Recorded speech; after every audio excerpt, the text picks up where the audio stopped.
नमस्कार, जय हिंद साथियों। स्वागत है आप सभी का आपके अपने YouTube चैनल अमन स्टडी पॉइंट में। साथियों, हाजिर हैं एक और हिंदी के टेस्ट वीडियो के साथ, जिसमें हिंदी के महत्वपूर्ण प्रश्नों को देखेंगे। तो चलिए शुरू करते हैं वीडियो को, और वीडियो में पूरे अंत तक बने रहिएगा। तो साथियों, पहला प्रश्न है आप सभी के स्क्रीन पर, आर्द्र का विलोम शब्द है। तो यहाँ पर आर्द्र का विलोम शब्द बताना है। ऑप्शन आप सभी के स्क्रीन पर है। सही जवाब हो जाएगा शुष्क। आर्द्र का जो विलोम होता है शुष्क होता है, और जबकि गीला का जो होता है सूखा होता है। तो गीला का विलोम हो जाएगा सूखा, और लचीला का क्या हो जाएगा, कठोर। चलेंगे अगले प्रश्न की ओर। अगला प्रश्न है आप सभी के स्क्रीन पर, दिए गए विकल्पों में से कौन सा विकल्प अंगना शब्द का समानार्थी शब्द है। अंगना, अंगना का समानार्थी यहाँ पर बताना है। तो साथियों, यहाँ पर अंगना का समानार्थी शब्द बताना है, कौन सा हो जाएगा। तो राइट आंसर हमारा यहाँ पर जाएगा स्त्री। ऑप्शन नंबर सी के साथ आंसर लगाएंगे। चलेंगे अगले प्रश्न की ओर, देखेंगे अगले प्रश्न को। जिसकी पूर्व से कोई आशा न हो वाक्यांश के लिए उपयुक्त शब्द होगा। तो इसका साथियों सही जवाब हमारा हो जाएगा अप्रत्याशित, यानी कि ऑप्शन नंबर डी इसका सही जवाब हो जाएगा। हरि मोहन अपनी बहन को पुस्तक देता है। वाक्य में रेखांकित पद में कारक है, यानी अपनी बहन को, किसको, अपनी बहन को पुस्तक देता है। यहाँ पर रेखांकित जो शब्द है ये बताना है इसमें कौन सा कारक है। तो साथियों, इसमें जो कारक हो जाएगा कर्म कारक हो जाएगा, कर्ता ने कर्म को। तो को यहाँ पर कारक चिन्ह आपको दिखाई दे रहा है, यहाँ पर हमारा आंसर होगा कर्म कारक। चलेंगे अगले प्रश्न की ओर। उज्ज्वल के 4 संधि विच्छेद दिए गए हैं, सही का चयन कीजिए। उज्ज्वल का जो है सही संधि विच्छेद का चयन करना है। यहाँ पर ऑप्शन आप सभी के स्क्रीन पर है। इसका जो साथियों सही जवाब जाएगा उत्तधन ज्वल, उज्ज्वल। बी के साथ आंसर लगाएंगे। चलेंगे अगले प्रश्न की ओर। अगला प्रश्न देखेंगे, और यह जो है किसका उदाहरण है, व्यंजन संधि का उदाहरण है।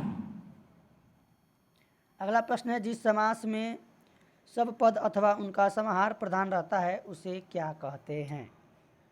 तो जिसमें दोनों पद प्रधान होते हैं या फिर सब पद प्रधान होते हैं उसे हम क्या कहते हैं, उसे हम कहते हैं द्वंद्व समास। ऑप्शन नंबर सी यहाँ पर सही जवाब हो जाएगा। जैसे इसमें आप उदाहरण ले सकते हैं, माता पिता, दिन रात, दिन और रात। इसमें जो है और क्या होता है, छिपा होता है, लुप्त होता है। चलेंगे अगले प्रश्न की ओर। बुढ़ापा शब्द में कौन सा प्रत्यय लगा है, बूढ़ापा। तो यहाँ पर जो है बुढ़ापा में बताना है प्रत्यय। उपसर्ग वाला प्रश्न हमने पिछले वीडियो में देखा था। उपसर्ग शब्द के पहले लगते हैं और प्रत्यय जो है शब्द के अंत में जुड़ते हैं। तो बुढ़ापा शब्द में आपा प्रत्यय हो जाएगा, आपा, यानी ऑप्शन नंबर ए के साथ आंसर लगाएंगे। चलेंगे अगले प्रश्न की ओर।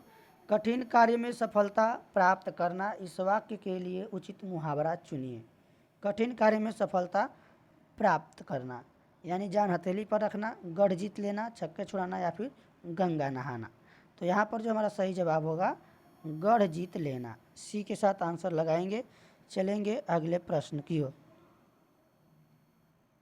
यहाँ पे और भी मुहावरे दिए गए हैं, जान हथेली पर रखना, और छक्के छुड़ाना, और गंगा नहाना।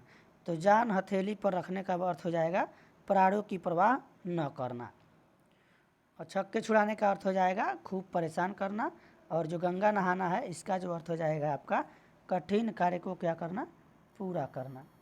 तो ये जो है इनके अर्थ हैं। अगला प्रश्न देखेंगे, निम्नलिखित विकल्पों में से कौन सा वचन का जोड़ा सही नहीं है। सोना सोना, छात्र छात्रगढ़, धेन धेनुए, धुनुए, आटा आटे। यानी जो है ये एक वचन से बहुवचन बनाया गया है।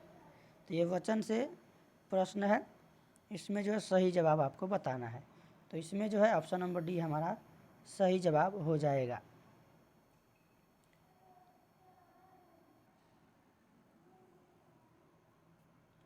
यहाँ पर आटा नहीं होना चाहिए, और यहाँ पर थोड़ा सा समझ लेते हैं।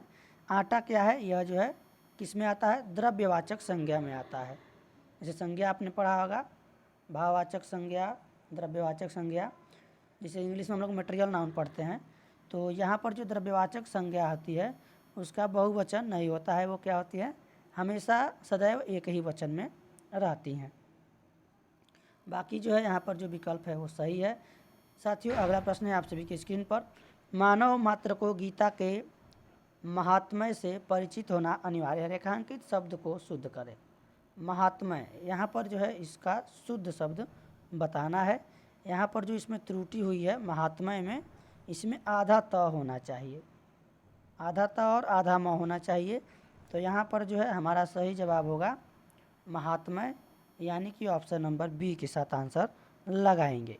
महात्म्य यहाँ पर शुद्ध शब्द से प्रश्न परीक्षा में अक्सर पूछे जाते हैं। उज्ज्वल हो गया, श्रृंगार हो गया। तो बहुत बार हम लोग देखते हैं कि श्रृंगार हम लोग ऐसे लिखते हैं, ये जो क्या होता है? गलत होता है। इस प्रकार से हम लोग श्रृंगार लिखेंगे, ये जो है शुद्ध होता है। तो बहुत सारे यहाँ से प्रश्न पूछे जाते हैं शुद्ध शब्द से, वर्तनी से संबंधित। तो साथियों, आज के वीडियो में बस इतना ही। मिलेंगे नेक्स्ट वीडियो में, तब तक के लिए धन्यवाद। जय हिंद।